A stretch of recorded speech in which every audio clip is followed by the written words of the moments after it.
Welcome to this short video on assembly reports.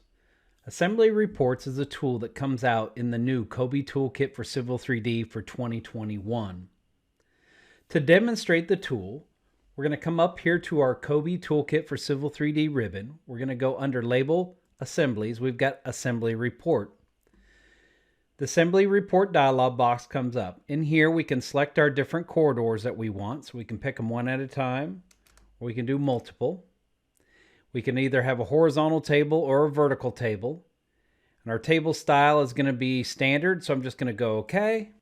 At the command line, it reads Enter Table Insertion Point. So I'm going to pick a point, and I'm going to zoom in here.